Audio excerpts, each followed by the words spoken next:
Okay. Good afternoon, good evening, good morning, wherever you are in the world today. We bring you peace and greetings from the Chit Chat Chew show. I'm one of the co-hosts, known as Aisha, also Jade, and the other co-host. And your other co-host, Uno, for the Chit Chat Chew show. So we just like to welcome everyone who will be coming in or who will be listening to our replay.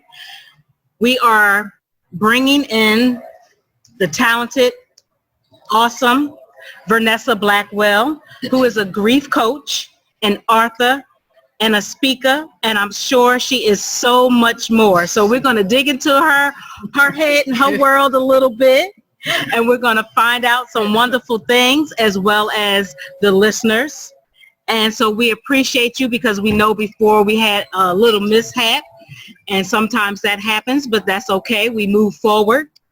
And so we really appreciate you coming on this evening, giving us some of your time to just talk to us, let us learn a little bit more about you as well as the listeners. Yeah, thank you for having me. You're welcome. So I think before you dive in and tell us each a little bit about what you do, let us know your why. My why. That's a big one right there. Yeah, the reason I became a grief coach is I lost all my sisters and brothers. You can't say lost, but they passed away. Mm-hmm. Both my parents are deceased, and the love of my life was killed in a car accident in 2007. Mm-hmm. I've had to deal with a lot of deaths, a lot of grief. My mom had 13 brothers and sisters, and it's only one left. Yeah, so it was always funerals, losing family members. So I think that's what started me on my journey. Matter of fact, I know it is because I was doing weddings and events, and that was my plan after retirement. But when I start just at loss after loss, and my family members started taking their own little route. So that I became grief coach certified in 2012. And like I said, I was veering off on my own little journey, but God kept bringing me back right here. Absolutely. Right. Absolutely. So with that being said, and overall, how long have you been doing all of the things that you've been doing, like a general? Well, I spent 24. Entrepreneur. Okay, I spent 24 years in the military. Okay. I've been doing entrepreneur stuff, I guess, for like the last 15 years now, because I've always had an entrepreneurial spirit, and I really wanted to have my own business. So I used to do MLM businesses, Cincy, Leah Sophia, Avon, you name it, I done sold it, for real. Mm-hmm. Right. You have to be on the grind and have your hustle going on. That's right. That's right. So I guess I'll start with, when did you become a speaker, and what type of topics did you speak on, and what type of people, what type of community did you speak to?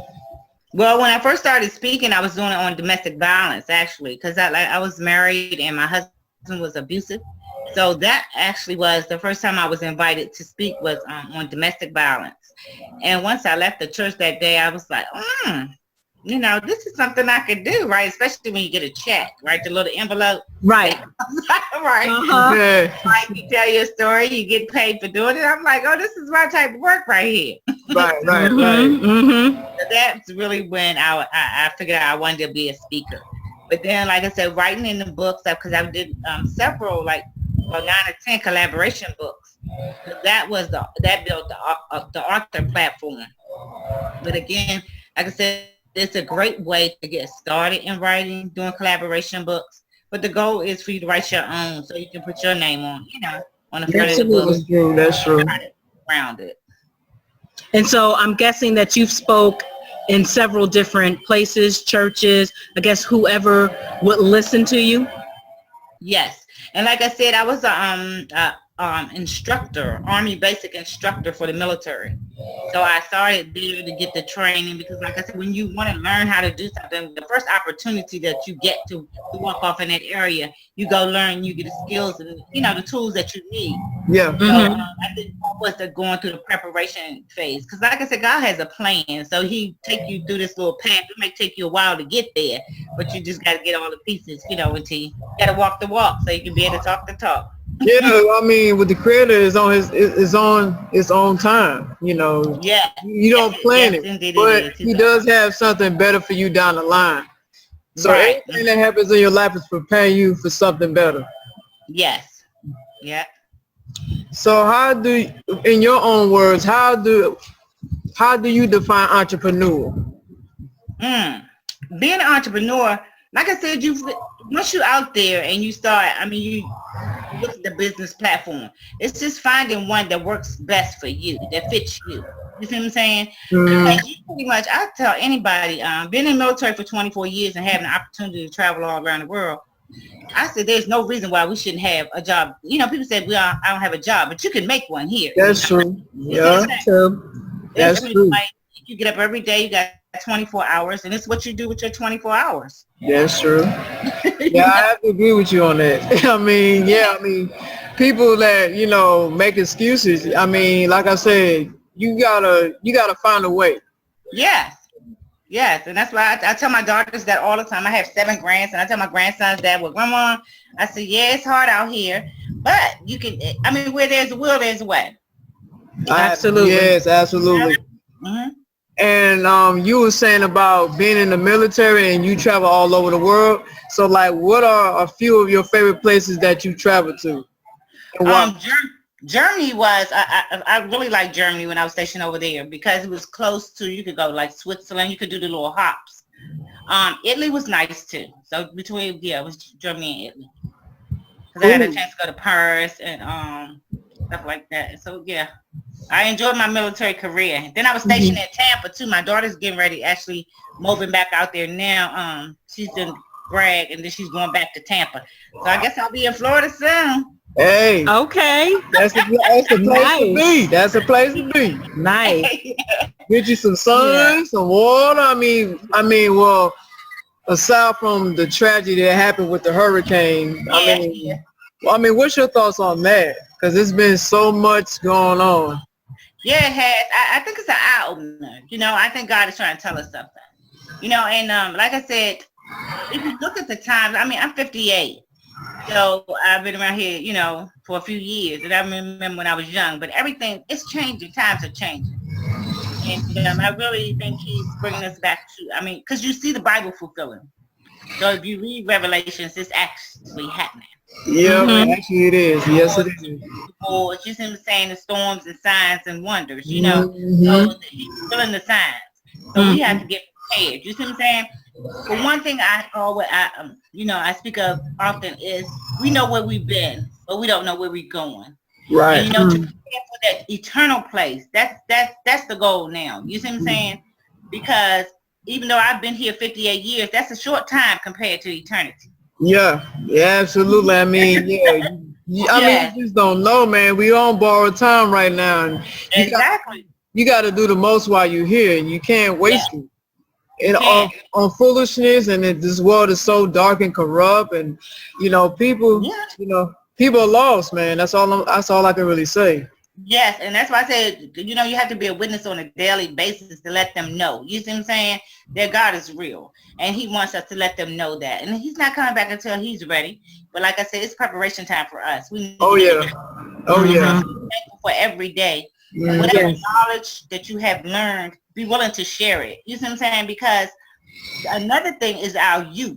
You look at the youth, you see what I'm saying? There's so many kids out here lost. They doing any and everything. Man, who you tell? That's so true. God, it's horrible. And then there's no love. Yeah, no love.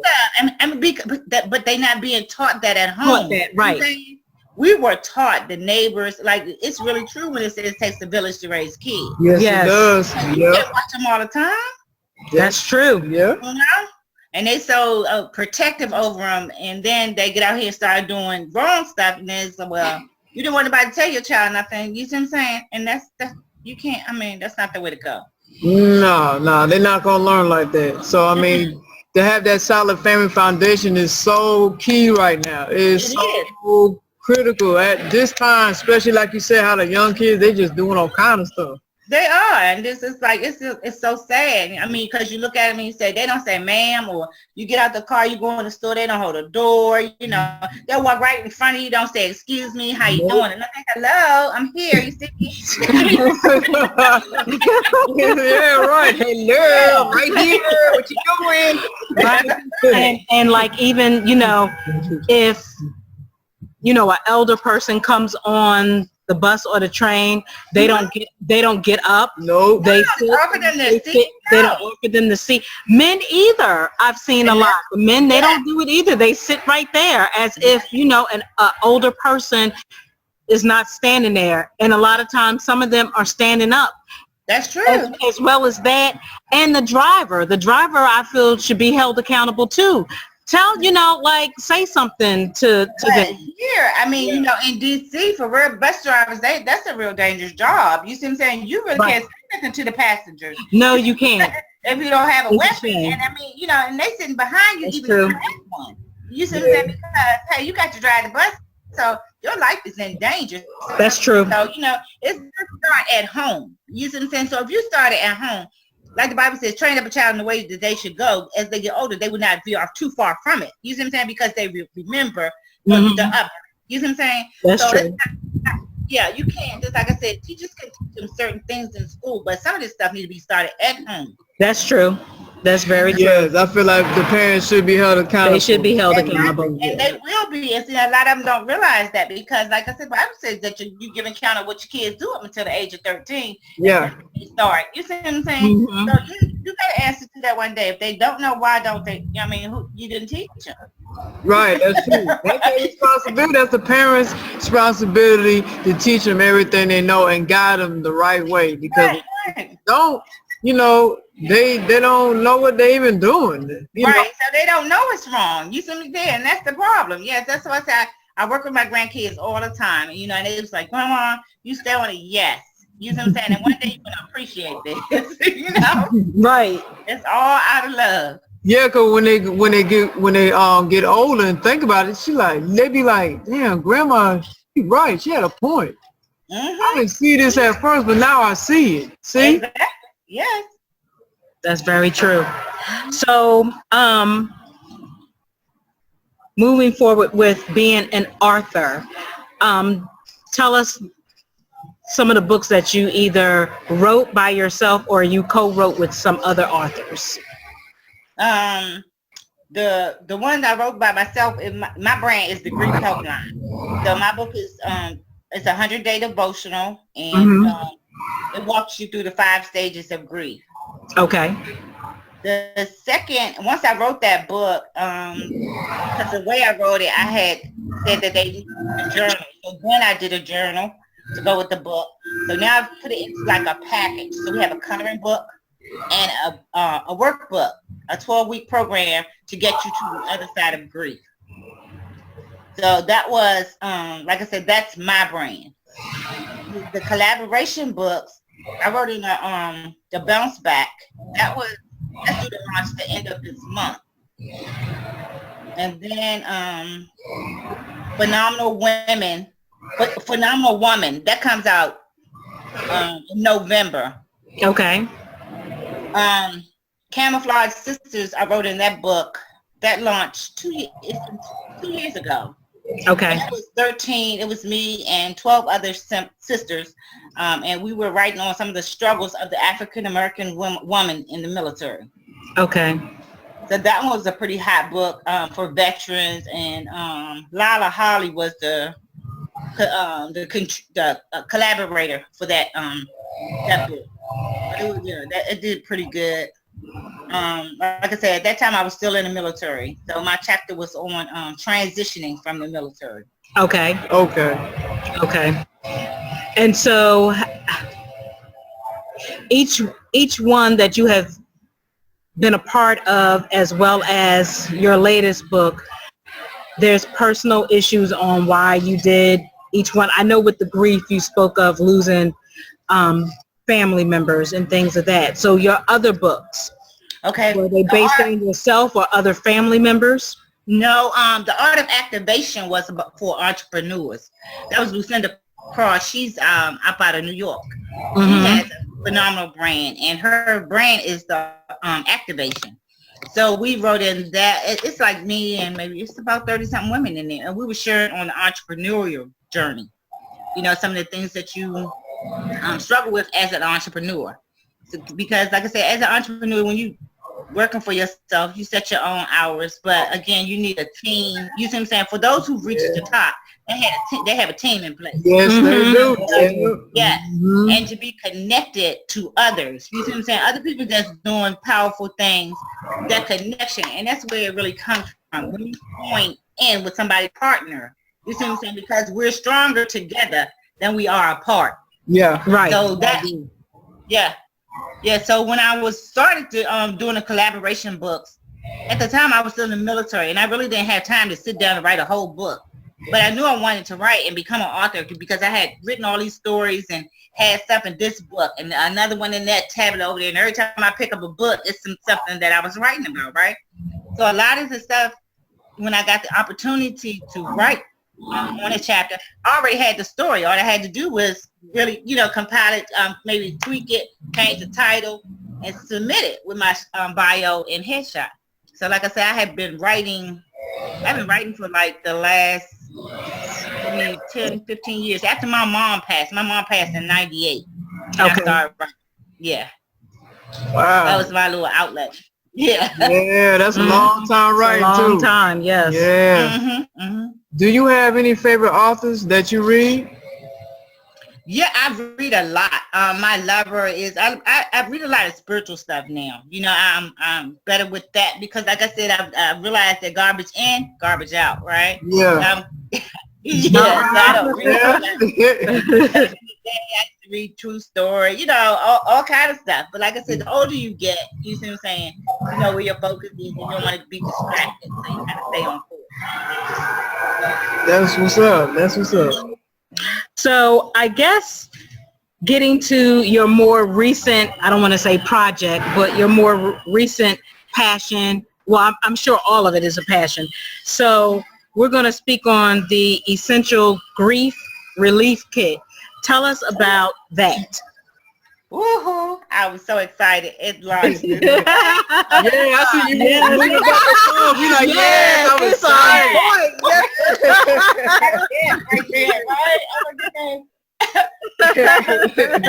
That's been a long time coming, Okay. So I actually got a subscription box. It's on Crate Joy now. It was hard to put it together because in my mind I knew it was a box, and everybody's like, you got a book? You got a book, you got a coloring book, you got the journal. I said, no, it's a box. It's supposed to be in a box. And nobody didn't see this kit but me. Right. Put it together, get the design, getting the little, even the confetti and stuff that goes in it, the pen, the crayons, everything, the water bottle. I'm restoring my joy, right? It was a project. It was a work and a half, but God, I'm seeing it to fruition. So I'm definitely excited about it. Yeah. So I see on here it says where you had wrote, it says our products are tailored to restore joy after a personal loss. Our monthly delivery aims to restore joy while acknowledging the difficult times that accompany loss.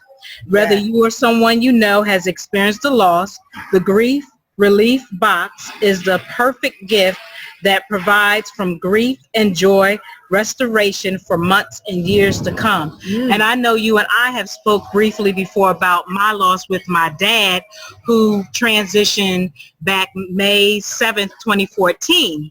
And that's something that I still struggle with because I don't feel, and I know everybody grieves in different ways, but I feel that I'm still in that angry mode, right, and have not experienced the grief of it. Yeah. Because I feel like I have not been, I wasn't able to just talk to him the way like I just wanted to air out some things, not be mean necessarily, but air out some things, let him know that, I missed him in my life, that he didn't play a big part in my life. And, I guess how I felt about it, but I didn't want to be disrespectful, but I wanted him to know, like, I think some of the things on how I acted, I just feel like if I had a father figure in my life, that some things may have been redirected.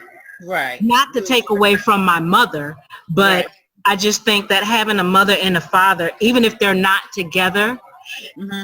It would have just been nice to have both in my life. Right. Well, I think losing a loved one is one of the most stressful events anyone can endure. Mm-hmm. It's also one of the most human of events that it brings so many different feelings and emotions. Mm-hmm. It's a time, when you're mourning, and then you have to go back and reflect. It's a time to love. We all grieve, differently. Right. However, a person grieves, you got to let that person feel what they feel. Right.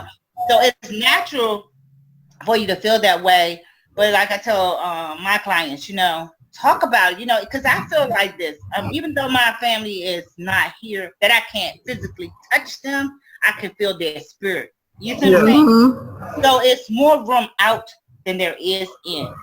To not be sitting around with all those bottled up emotions. You see what I'm saying? Because you have to let it go. Yeah. Right. You have to release it. You send it back, put it back in the atmosphere. You see what I'm saying? Right. The more you talk about it, it's freeing. You see what I'm saying? And let's go. You don't feel that anymore. You've released it.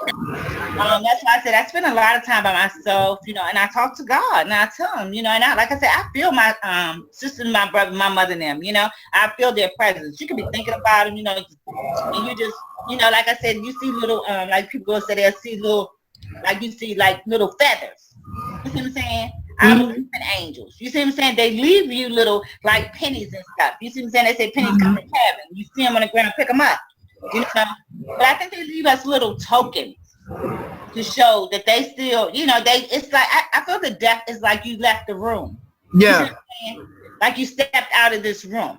So you can't see them, but I definitely feel that they are near. Yeah, they're like guardian angels. Yeah. Yeah.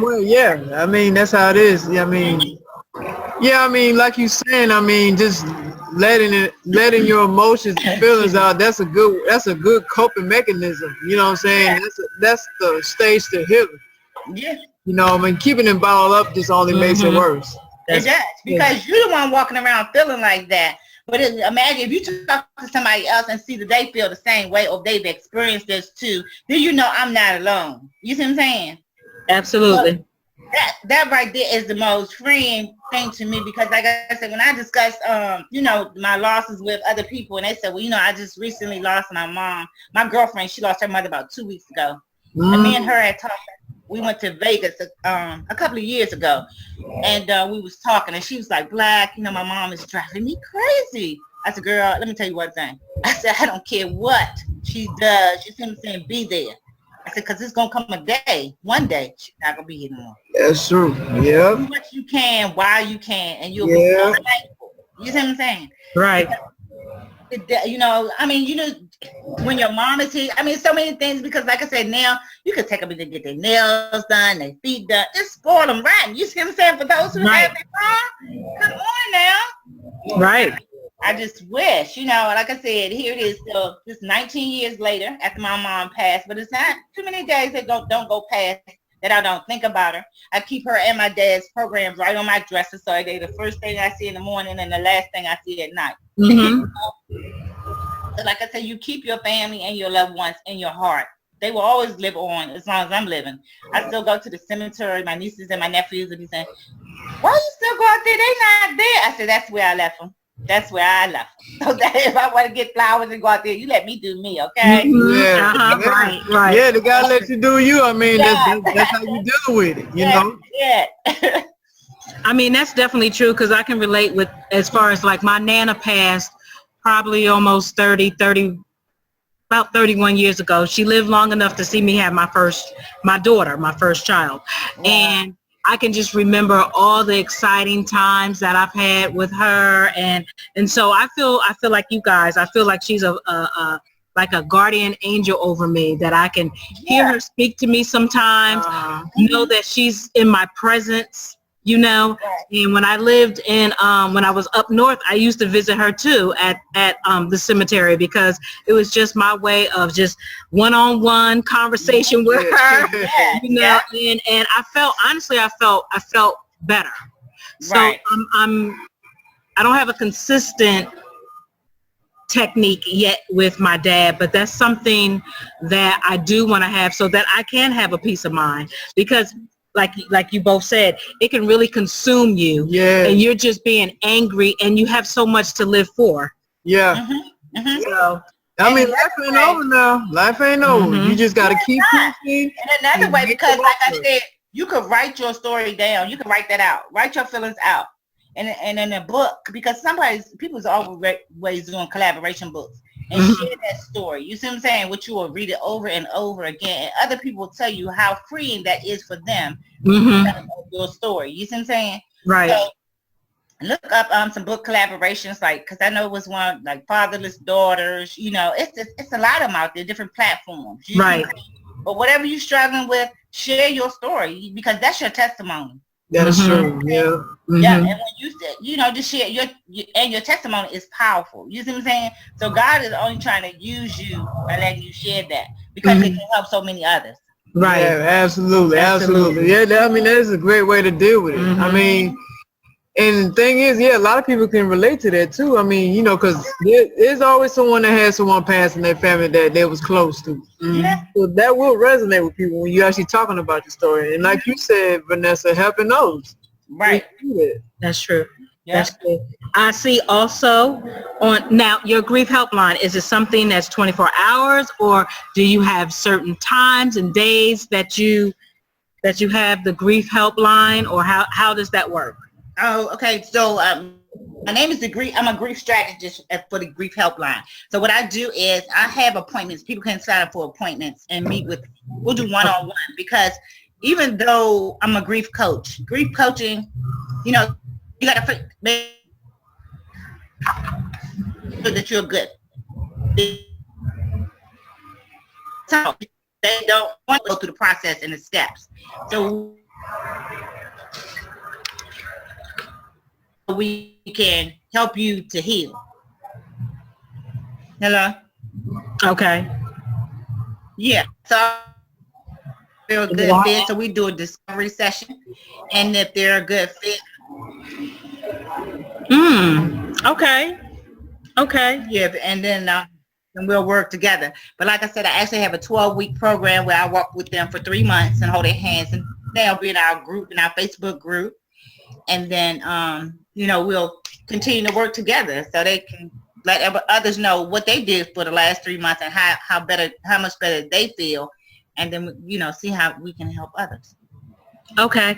And is all a part of that having to do with your grief box or grief kit with the... Yes.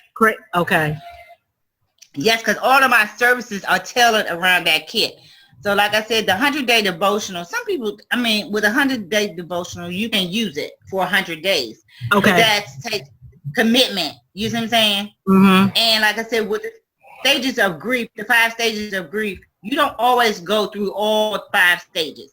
Sometimes a person just experiences 3. That might be like anger, denial, you see what I'm saying, embarrassment. But it's the goal is to get to the final stage, which is acceptance. Once you accept that person is gone, they're not coming back, you see what I'm saying, and they will want the best for you, to live your life, you see what I'm saying, to the fullest. Because that's what we want, you know. A person with the same mind wants that for their, you know, their family, their loved ones. And you can tell everybody, every day is a blessing, you know, when your head's above the earth. Absolutely. That's very right.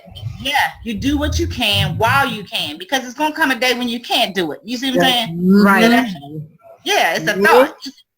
And that's why they said the graveyard is the richest place on earth, because people have died with their dreams on the inside, locked up on the inside. So live your dreams. What's stopping you from living your dreams? Because people make excuses. Yeah, that's what I'm saying. Nobody can stop you but you. Right. That's true. Your own way. That's very true. That's true, because again, I mean, we on borrowed time. You don't know when it's your, when it's your time to go. So you got to make the most while you're here. That's the truth. And you gotta do what makes you happy, man. You can't try to please everybody. You can't, right? Because that's what I said. What's good for? There's different strokes for different folks. Everybody don't like the same thing. You see what I'm saying? You can't make them happy. So when you learn to make yourself happy, that's why I said I started concentrating on me. And my sister passed away. I said, you know what? It's not gonna be about everybody else anymore. It's gonna be about Vernessa now. And I had to change my frame of mind, my thinking, because like I said, I was always a giver. And the more as a giver, people are takers, right? They would just drain you dry. Just week, just give it. I was like, this is too much, Right. So now I sit back and I evaluate my circle. So my circle has gotten a whole lot smaller. I don't deal with a lot of people. I'm kind of to myself, getting it done. Because like I said, I don't need all of distractions in my life. Right. I mean, especially when you're trying to build something in your life. You don't need all that distraction. It's just too much. It is. It's overwhelming. It takes away from what you're trying to do, and that brings you down, and you don't need that kind of energy. Yeah, that's true. And your vision and your passion. Your vision and passion is not everybody's anyway. That's true. There people are not. A lot of people are not going to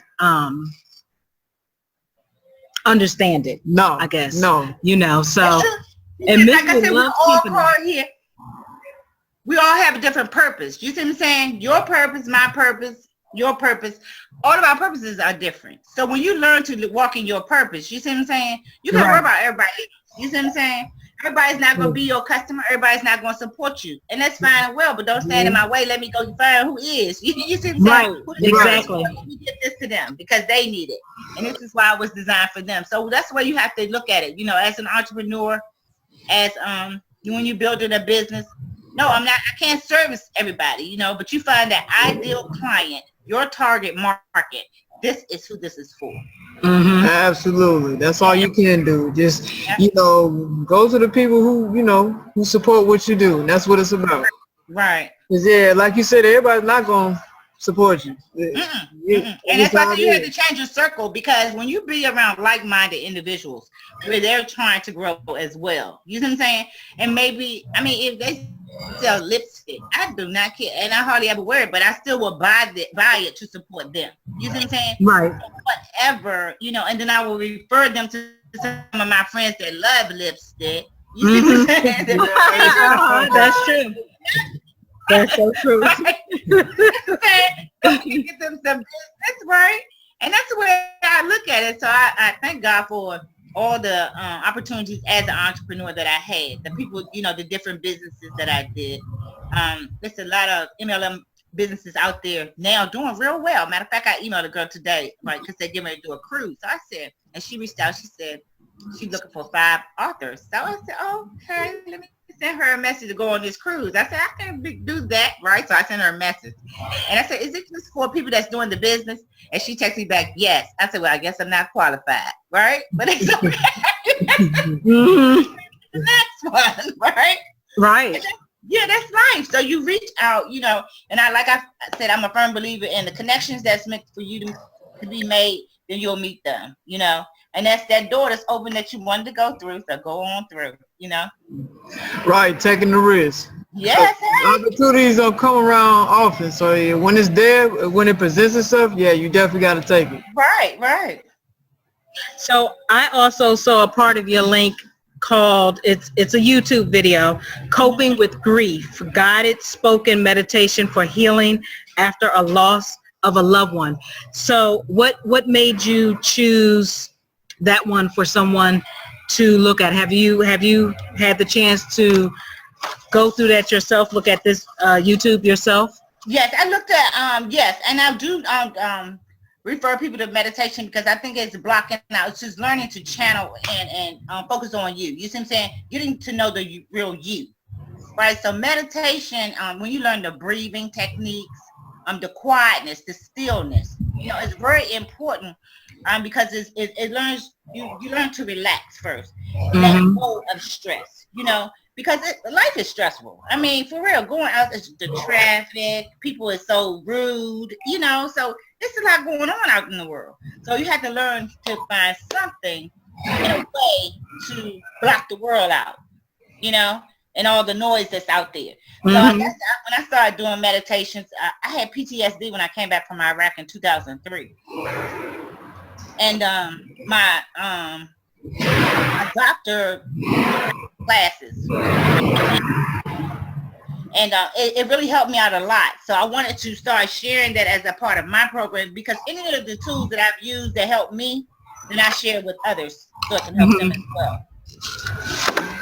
And did you have this type of, I guess I'll say, support like when you lost loved ones? Did you have this type of support, or did you feel like you went through a lot of it on your own? With my mom, because like I said, my mom passed in 98, and I was distraught. You know, I was in the military. My sisters and brothers could not get the training, but yes, I did use the military training, one source, and they sent me to a counselor. And that's when I really first learned about grief coaching. But again, like I said, that was 1998. And before I didn't become certified as a grief and joy restoration coach in 2012. That was 14 years later. But like I said, see some of the training, like I said, God be setting you up. You know, you go through all of these little steps, right? But then when you look back over your life, you find out where he was leading you to. So it all plays it's all a part of a piece of the puzzle. That's awesome. I'm going to read, because I know you and I personally haven't spoke like we normally are supposed to do our check-ins. I have to be accountable for myself. Okay. What are some of the places, kind of piggybacking off of you speaking? I see in on your grief helpline .coach, it says WISE. Was that an organization, or where was that you actually spoke at? Be Wise. That was a veteran women's entrepreneur conference. Okay. Yeah, that was really nice. Was that something local in your neighborhood or somewhere else you had to travel? No, it was in that one was in it was in Phoenix. Okay. And what type of organization is VWise? It's for veteran women entrepreneurs. It helps women. They offer you like small business classes. You can go there and get your pitch. They do little set breakouts for to help you do your pitch. We did headshots, and it was for women all over, veterans women from all over the world. So we were all in one hotel and training, for like the whole weekend. So it was really good. Nice. Awesome. So I have to read this because I want to read it word for word for people that's going to listen to the replay of this or might be listening now. So again, I'm piggybacking off. You're a speaker, and it says, through speaking, Vernessa Blackwell understands the transformative power of grief, as well as the deep challenge of losing someone or something you truly love. By honestly and authentically sharing her experience, she is helping countless others find acceptance and peace in their own journey with grief. And I want to read from the author as well. Vernessa Blackwell has authored 4 books that include a Joy in the Journal and Grief Therapy coloring book and a companion workbook to her published book, The Grief Helpline. She has co-authored 9 books: Bounce Back, Phenomenal Woman, Camouflage Sisters, Activate 24 Laws to Thrive to Win, Head Ladies in Charge, You Are Beautiful, Daily Decisions for Mothers, and Spiritual Disciplines, version 3 through 4 and version 5 through 6. She is currently working on her 12th book. Now, her being a coach. Nearly 2 years after the death of her beloved youngest sibling, the last sibling, this author, coach, speaker, workshop facilitator, and transformational life coach is gaining a reputation as a courageous voice for those who mourn either from the death of a loved one or from other profound losses that turn our world upside down. Yeah. So when I tell you, good people, she got a lot going on. I truly mean it. I mean, everything is so powerful. And me and Vernessa, we met on, I believe, Sharita's group, I believe. We're part of that group. Boss Women, I think it's called Boss Women. And Sharita had put a question out. She was hooking us up. She was hooking the women up with different women. That's the way I'm going to describe it. And so Sharita hooked me and Vernessa up. And me being the person that I am, because I struggle with trust, I'm always like, okay, so who is she? And what does she do? And why do you think that she's supposed to be with me? But, you know, the Creator has a way of putting all of us in each other's life, because I feel that we as women can support each other in some kind of way, be supportive for each other. Especially black women. Especially women of color. Got to. I think it's critical because there's so much jealousy, animosity, is so much going on that it's difficult. Women, we can't even compliment each other and say, you know, you look nice today, or congratulations on what you do, without it possibly going somewhere else. And we're supposed to be able to uplift each other. Right. So I think that's very critical and necessary. And sometimes we as women don't like to hear that constructive criticism, or even be open to listen to ideas to better yourself. And there's nothing wrong with that.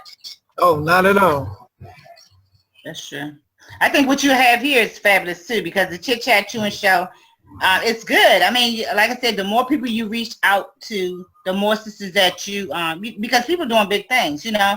So just reach out and invite them to your show, you know, record it, send them the clips, you know, because like I said, in order to be successful in business, right, we have to continue to want to grow. Absolutely. And the only way to do it, you see what I'm saying, again, like I said, it's people out there, because a lot of our sisters don't know, you know, how to compliment or feel that, you know, somebody's a threat to them, you know, so that we don't. But again, it's with that circle, you see what I'm saying, because they're small-minded. For one thing, they don't know enough. You see what I'm saying? Right. So being, and we've all been at that point at one point in life. You see what I'm saying? Right. So like I said, I experience was the best teacher for me. I went through a whole lot of stuff in life.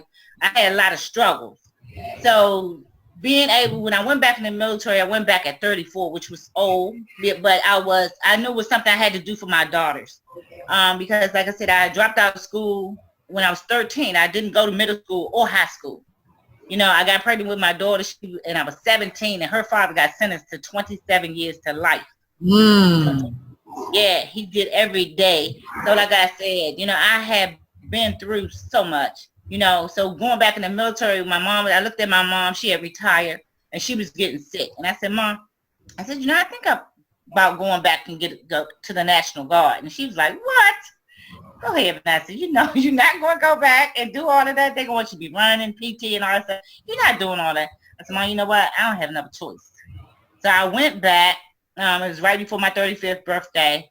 And I just buckled down from there. They offered me, I went to do my little AT. They offered me a job. They said, you looking for a job? I said, I sure am. So I just moved from there. And then once I got back in the military, I had that GED. Now Uncle Sam sent me to school. So I went back and got me an associate's degree. Then I looked at my daughters. I was like, because they're going to say I couldn't do it, you know. So I had to do something to show that anything is possible if you believe it, you know. And that's why I tell people, I said, people making excuses, because if I had a 6th grade education, you see what I'm saying?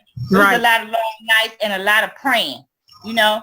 And God makes a way. Sometimes you got to be in that little study group. Hey, look, I'm 11:30 and I'm still haven't got this question here. Right. You got to go ask somebody. Look, everybody learn different though. I mean, if it takes you a little longer, that's okay. You know. It is, because it doesn't matter how long it takes you. It's just setting the goal and accomplishing the goal. You know, if it's a math class you want to take the class. Don't be afraid. You know, Right. yes, it's different stuff, but hey, it's worth it in the end. Once you get that little certificate or whatever it is you're trying to get, you know, that goal is checked off the list. And that's what life is all about. Once you accomplish some goal, you set 3 to 5 goals. Once you accomplish them 3 to 5 more, you know, and that's when you see you are moving forward and headed in the direction where you want to go. Like I said, cut out all the small chatter, you know, and you know, cut off folks that ain't trying to help you get there. You need ladders and support systems, you know. Hey, you're going to help me grow. Let's go do this together. And when you start collaborating and connecting with other folks that's doing what they do and you do what you do, then it brings it full circle. Right. And then you're getting a lot of fulfillment out of it. You know, you're not just wasting your time. Right, right.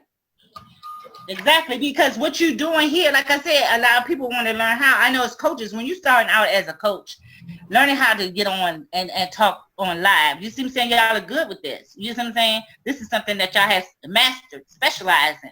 Right? So I know a girl that built her business from this. Now she got her little book coming out, and she can start teaching people how to do what you do. You see Okay. Okay. So okay. Sell it. You know? That's what it's about, taking yourself to the next level. Don't never stop growing at all. You know, I mean, even if you're 60 years old, you don't know everything. Exactly. Old, I mean, to me, until you die, that's when it's over.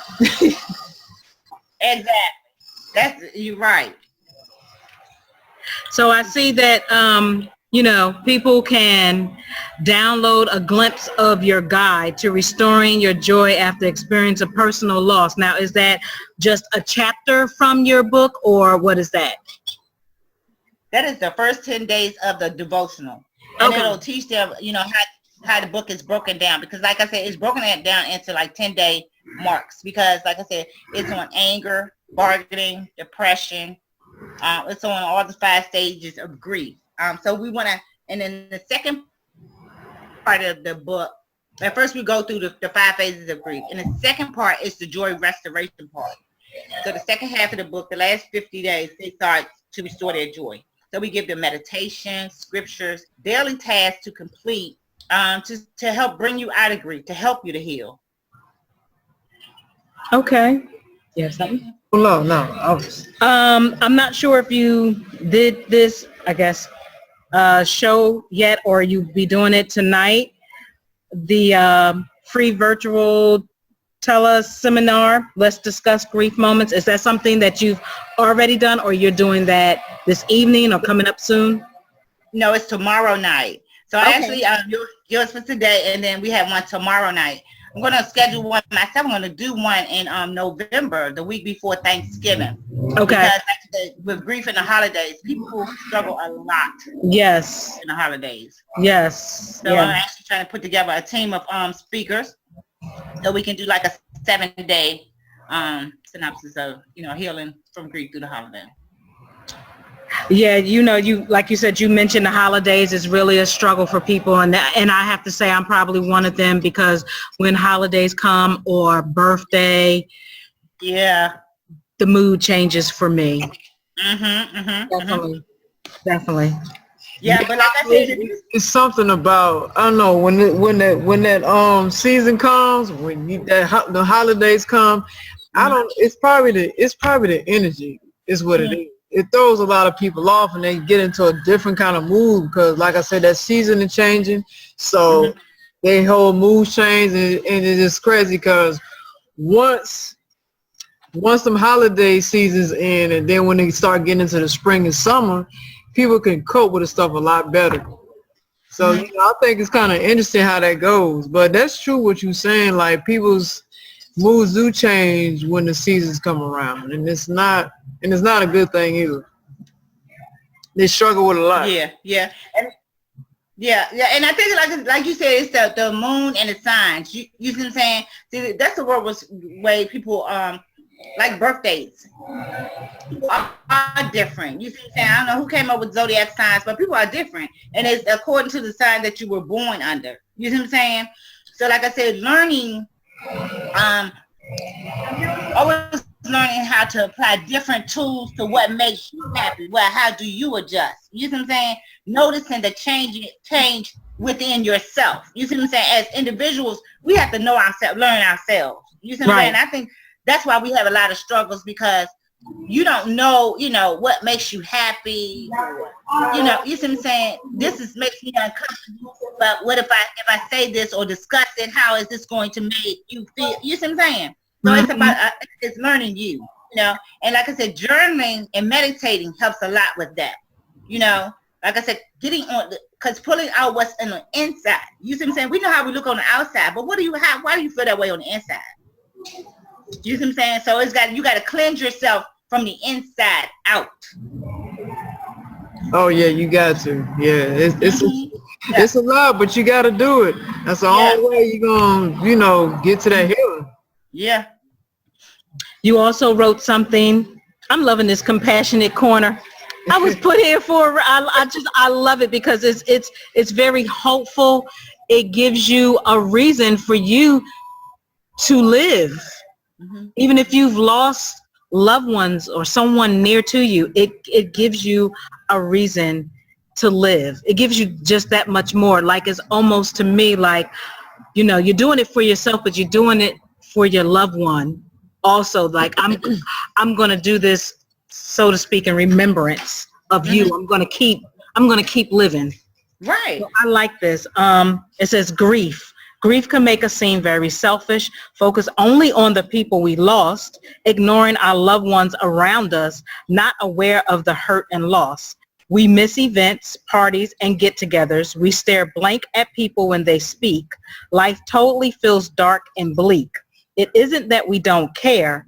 It isn't that we don't want to take part. We just need time to adjust and learn how to live with a broken heart. You sum that up so well. Yes. I mean, that you can't get no better than that. And that is so true. Because when you lose someone, as we've all stated, we deal with it differently. Right. And a lot of times we stop living. We stop. And it can affect our family. Yeah. That is here.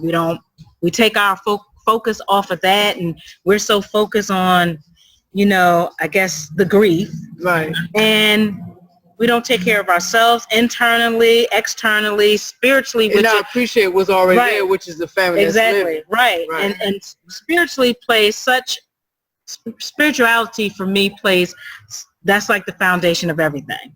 And we lose sight. And so we have to bring ourselves back. Right. It'll take a little time. So it takes a little time. It could take a little time, but this is so good what you do, Vernessa, and people really, I hope that they take advantage. They better take advantage because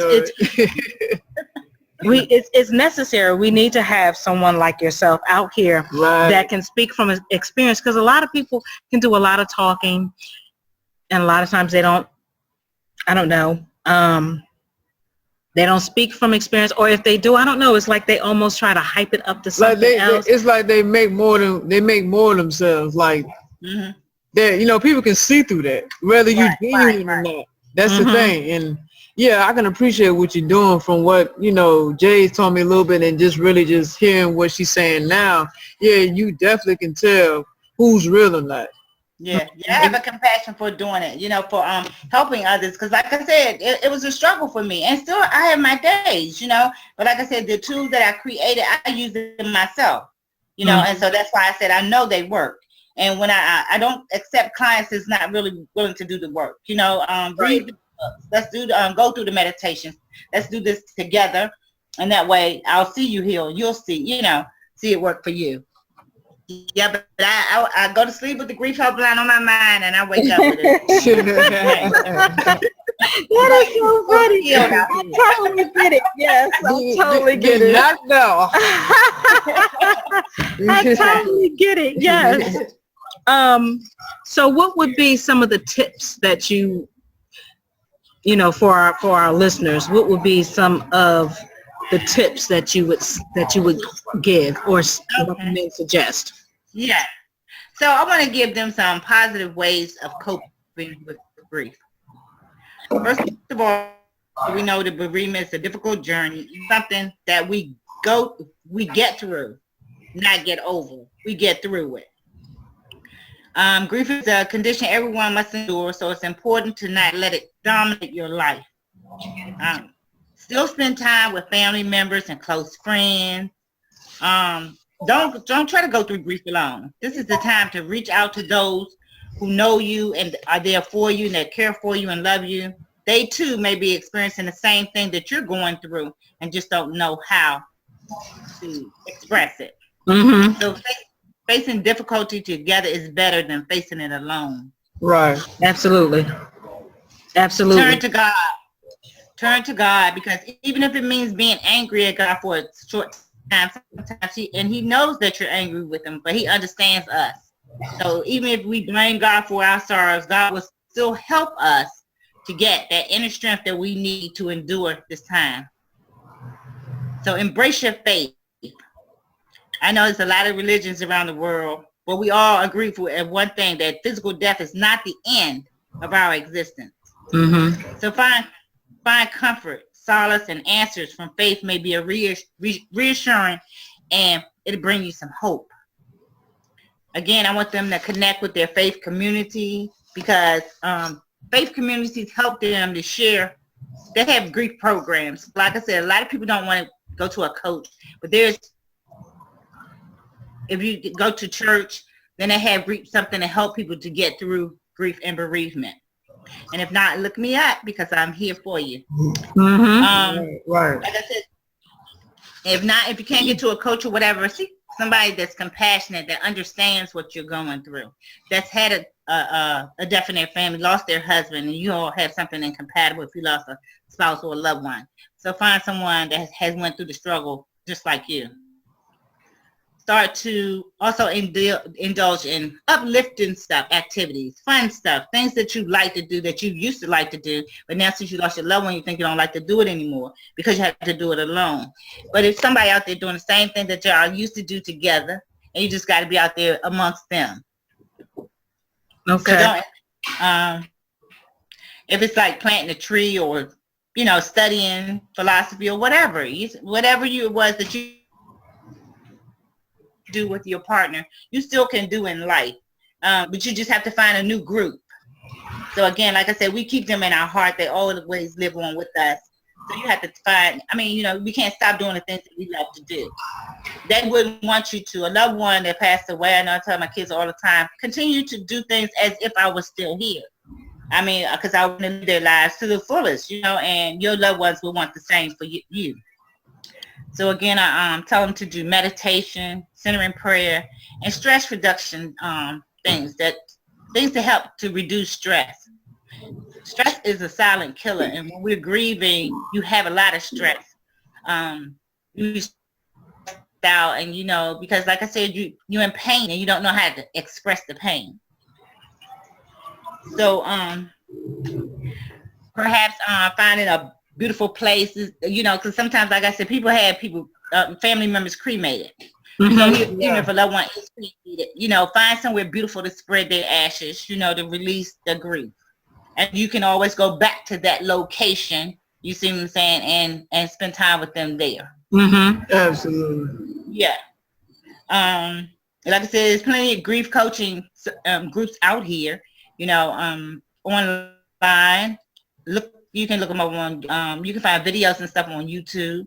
I have a lot of stuff on my page.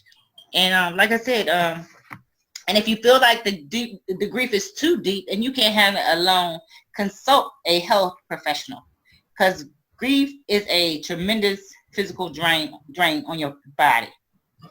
So if you need to consult with a doctor or a professional, please do. I always try to say do it the natural way without medicine and prescription drugs anyway, because they 9 times out of 10 make you have more problems. More problems, yes. Yeah.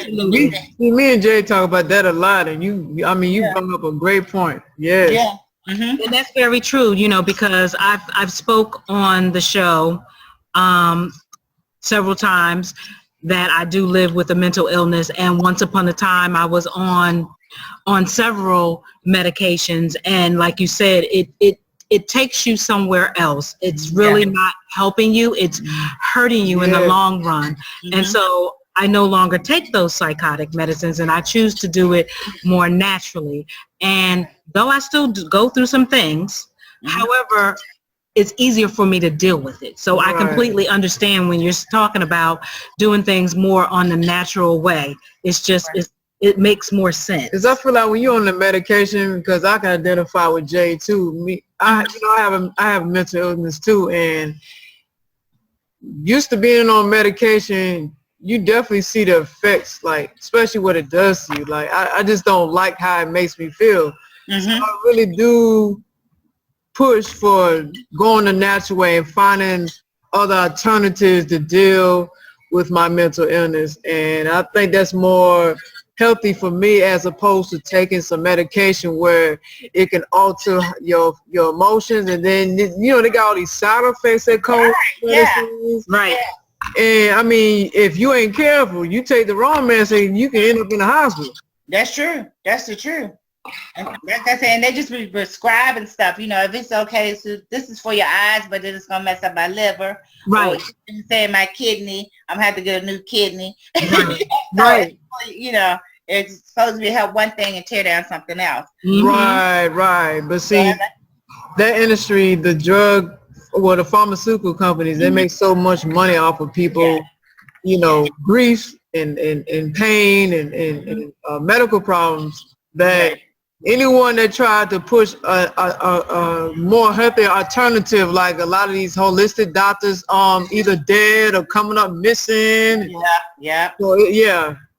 I mean, but it takes a lot. That just imagine if all these holistic doctors just was on a rise at a high rate, and there's so many around that's helping people, then the pharmaceutical companies would be out of business. And you can't have that. Right. So yeah, like I said, it's about, you know, that's why I said when you as an entrepreneur and you have your own business, right, you speak to your tribe, you know, you let them know. So that's how we get our message out, you know, helping one another, and you go pass it on to your family, and, you know, and tell them. Another thing is exercising. Yes. Exercise is a excellent way to take the edge off, you know, of grief. Because like I said, you feel better when you exercise, your body be tired, you learn to relax your muscles. You see what I'm saying? You get home, you stiff, you sore, but then stretching, you see what I'm saying, does the body good. Yeah, you got to do the things that makes you, you know, to help you heal, like I said, from the inside out. Because grief is internal. It's how you feel on the inside. You know, you can see somebody walking around, you don't know they're grieving because it's not showing on the outside. You know, they look sad, right? But it's like, what's wrong? You know, it's like, oh, I went to tell I lost my husband or my sister, my brother. You see what I'm saying? Right. Then you feel the pain. But like I said, if it's not something that you could just say, oh, she's suffering from grief. You see what I'm saying? You don't know unless you talk to them. Right. Yeah, so like I said, it's an internal thing. Yeah, so, like, because a lot of people suffer in silence. Yeah. So you don't really know what they're going through at all. And like you said, until you talk to them, then you know. Yeah. Very true. So I was, of course, looking on Facebook, and I see another good video that you put out there for people to look at is tips for challenging times, intense anger and grief or loss.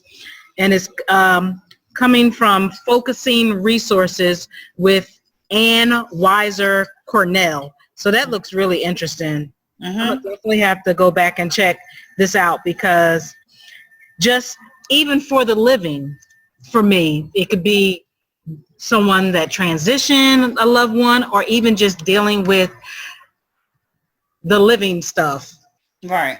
Is anger and I'm very honest about that, you know. So I love these tools that you have, and coping. How appropriate for me to come right to how to cope. How to cope. Yes. How appropriate. Right. Because that's important. It's very important in your everyday life. You gotta find a way to cope. You need the right tools, and you know, just go through those motions and get yourself through it. And again, a part of healing. Yes. And this is How to Cope with Grief and Loss, 7 Tips by Jasmine Rose.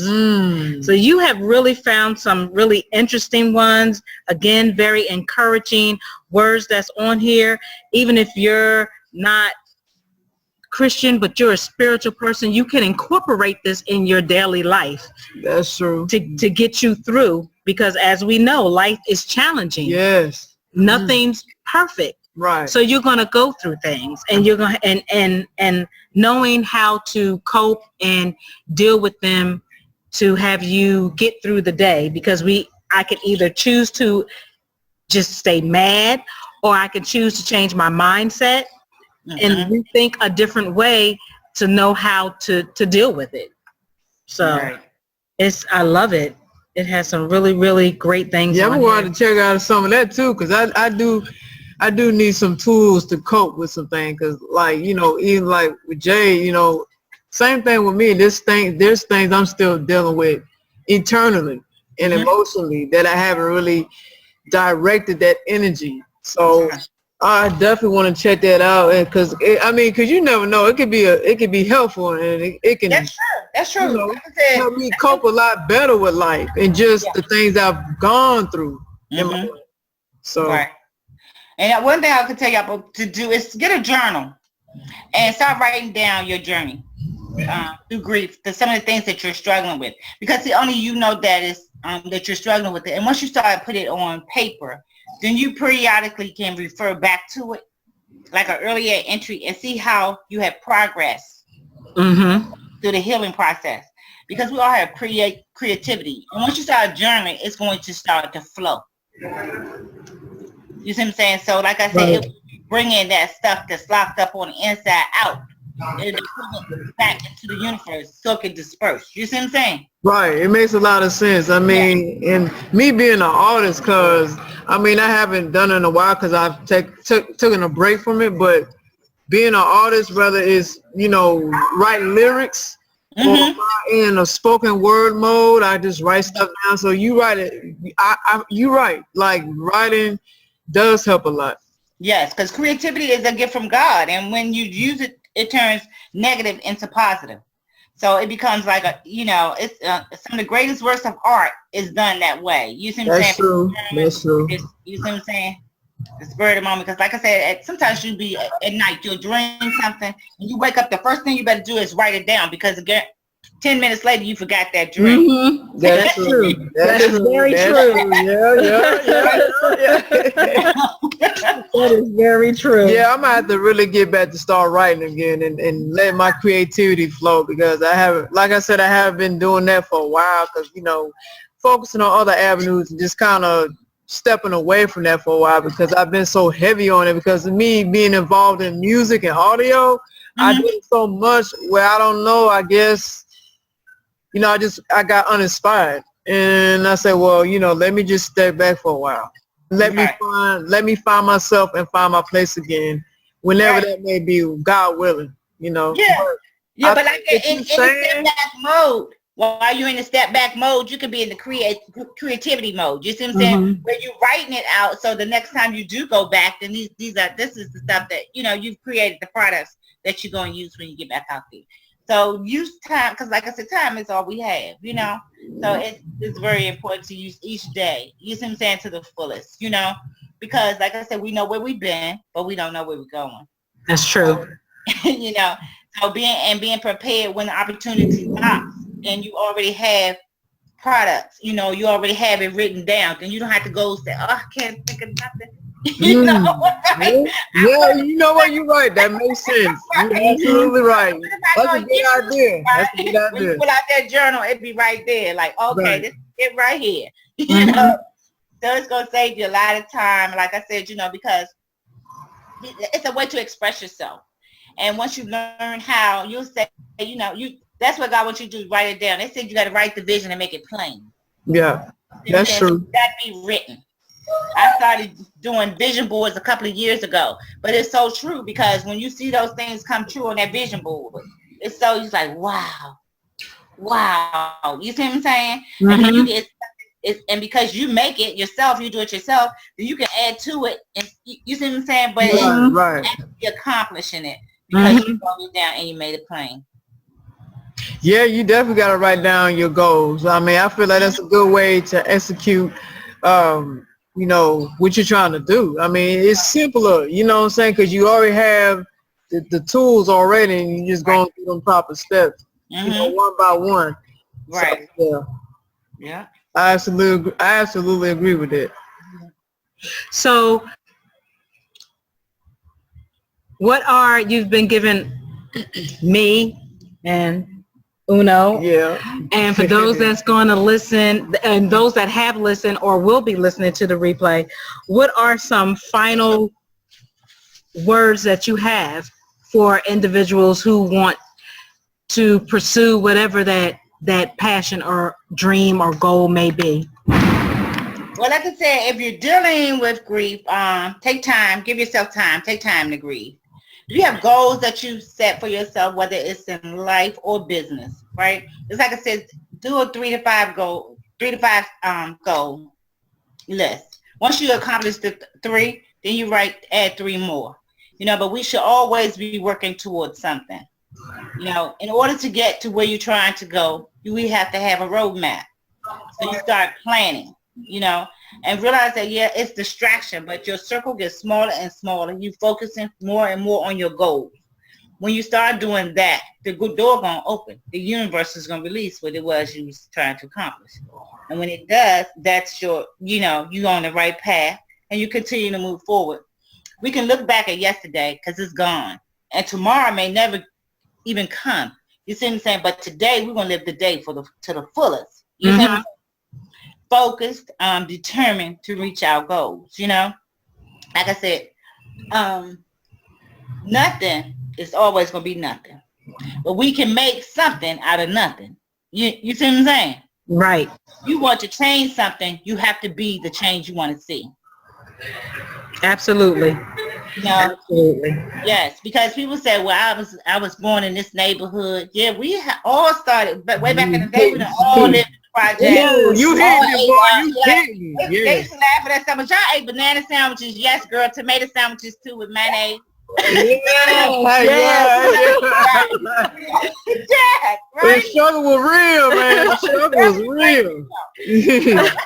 Yes, so now we have the opportunity that our parents didn't have, So now start a business, whatever it is that God is calling you to do, move forward in full speed, leaning and depending on him, because it's his plan anyway. So we're just walking in our purpose, So like I said, up until the day I leave here, I'll be focusing on this grief and helping people to heal.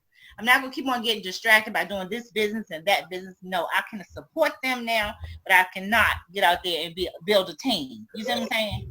Somebody else's dream. Now I'm going to build Vernessa's dream so I can make sure my kids, my grandkids, my nieces, and my nephews have something to fall back on. I remember because my girlfriend's mom, she passed away now, bless her heart.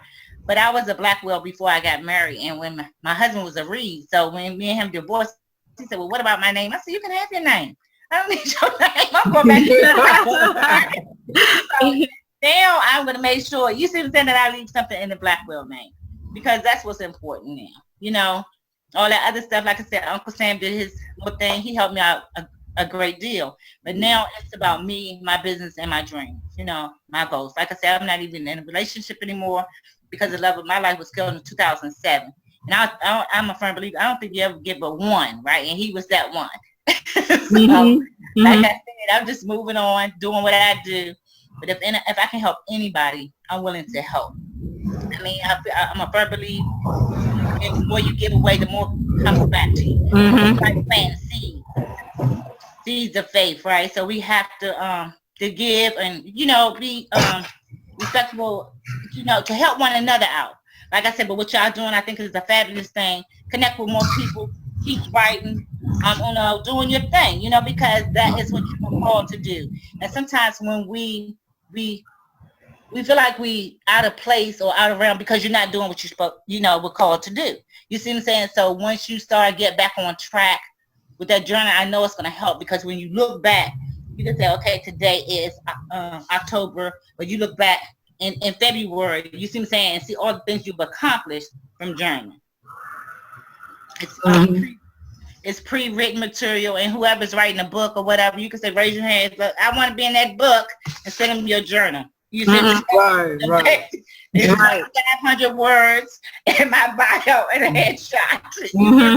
Right. That makes you fit the criteria, right? It's like this material is already written, right? So in your time while you chilling or, idle mind or whatever, use it. Hey, use it wisely for real. That journaling, meditating, eating right, exercising, and staying focused, and we're going to get this done, right? Now, that key one you said, eat right, because I feel like that plays a major role in healing too. Like, okay, now you can work on your mental state. You can work on your physical state, but it all has to be balanced. You can't be doing that and you're not eating right. That's true. Because if you look at it, the people that actually take pride in eating healthy, they hold... like they whole mood, their whole feeling change. Like they feel different. Yeah. Because it's consumption. It's what you're putting in your body. You see what I'm saying? Right. So, and then it starts, because like I said, foods and meats and stuff will come out through your pores, your skin. You see what I'm saying? Certain meats and stuff, certain things will make you dream, have bad dreams, So it's like I said, so all of that, when you start to eat healthy, drink water, get the proper rest, you see what I'm saying? It's like I said, as you change and when you journey, when you're going through the process, it's going through the process. Meditating, you see what I'm saying? You start, your body's going to tell you your mindset is changing. You're changing your mindset. Once your mindset changes, then your body, you have to line your body up to the mindset. Right. Exactly. Shift, yes. They say you are what you eat, and that's very true. That's a true statement. Yes. So I'm going to read this before you go, because I think that this is good. Just a reminder for you good listeners out there. Vernessa Blackwell says, are you having a hard time moving beyond the loss of a loved one, feeling overwhelmed, stuck, and unable to move forward? Are you devastated? Has your world been shattered and you've lost hope of ever being happy again? Are you ready to start living a richer, fuller life?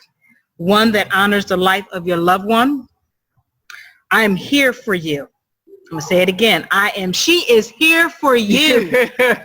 If you are ready, I can help you adjust and move forward, to live again, to feel hopeful, and ultimately to define a new type of connection with the one you've lost. And with that being said, let the listeners know how to reach out to you, how to get to you.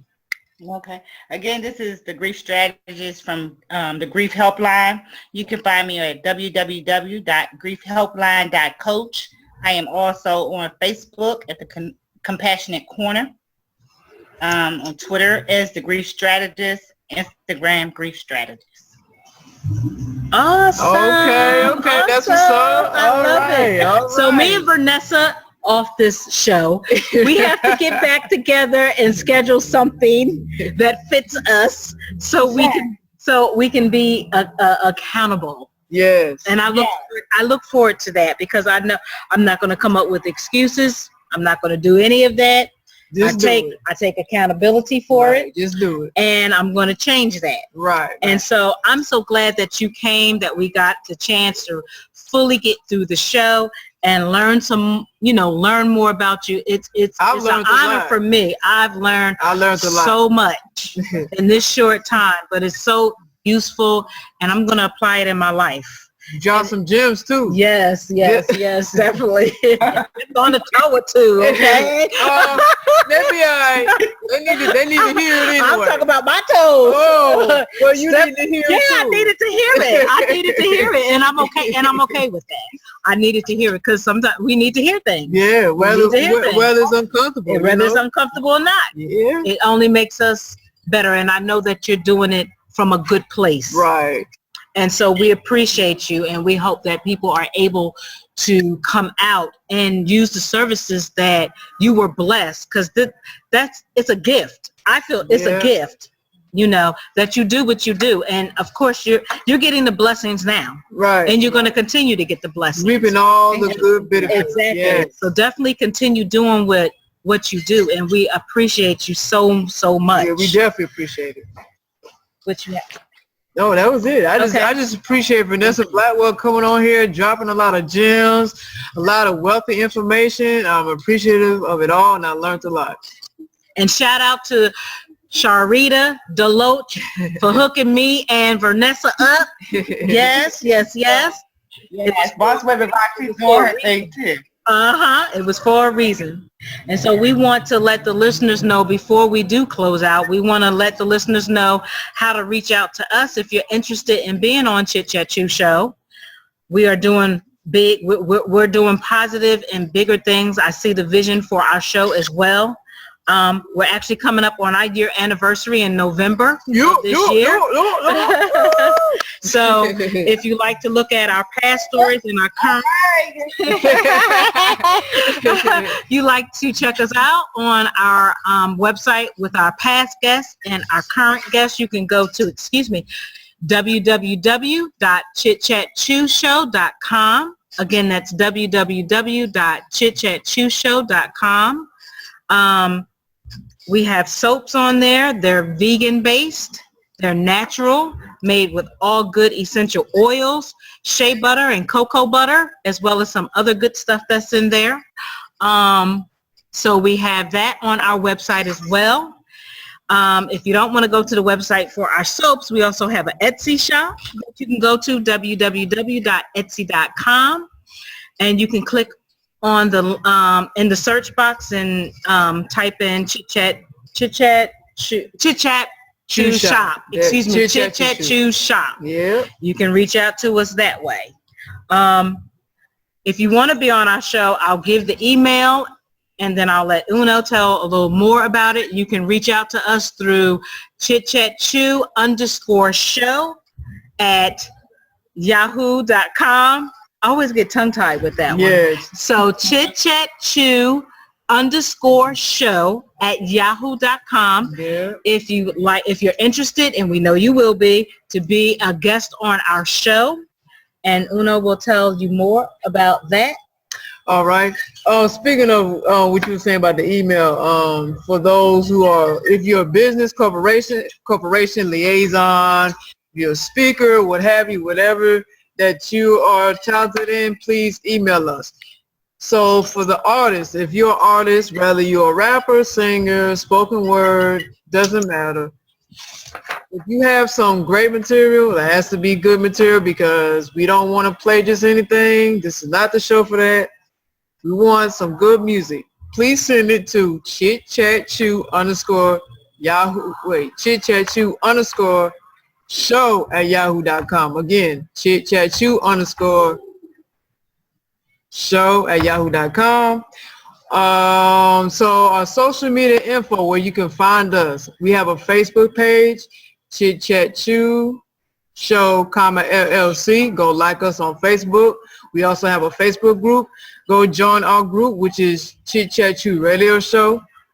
We have a SoundCloud. All the recent shows and past shows are on SoundCloud. Make sure you go check it out at Chit Chat Chew Show. We also have an Instagram. Make sure you like us on Instagram at Chit Chat Chew Show. We have a Twitter, which is at chit_chat_chew. Again, on Twitter at chit_chat_chew. And the last thing we have is a Vimeo, which is at Chit Chat Chew Show. Make sure you go like us on there. Did you do YouTube? Oh, YouTube. I forgot about YouTube. Can't forget about YouTube. So if you're on YouTube, make sure you check out our channel. Subscribe to our channel. Make sure you like it. Make sure you comment. And if you want any future notifications, make sure you hit the bell on our channel, which is at Chit Chat Chew Show. So that's all. That's all on. Yep. So we see it's a catchy Chit Chat Chew. That's yeah, we all over the place. We are all on social medias. Look out for our t-shirts and accessories coming near you soon. We're excited about that. We're just excited about all the different ventures that we're doing collectively as well as individually. Vernessa has inspired me to step out on faith and do some more speaking. I know I had briefly touched base with you about that, being a little nervous and fearful, but I have to put my faith into action, and I have to just put myself out there. You know, I come from an authentic place anyway, but I just have to stop beating myself up. Yeah. And just go out there and know your greatness, and know my worth. Right, know your worth. Know my worth. You are great. So thank you. Yeah. So I definitely appreciate you again, Vernessa. I look forward to talking to you off this line and being accountable for myself. You're doing great things. Continue doing what you're doing. You're an awesome lady. And however I can support you by continuing to share things, just put it out there, talk about it. I'm definitely going to do that. Yes, thank you so much for having me. God bless you both. And always remember Matthew 19:26. With God, all things are possible. Yes, ma'am. Absolutely. And on that note, we're going to say peace and blessings to everyone out there, and enjoy the rest of your evening. Peace. Good night. Good night. Take care, Vernessa. Take care, Vernessa. You too. Okay. You too. All right. Have a great evening. You too.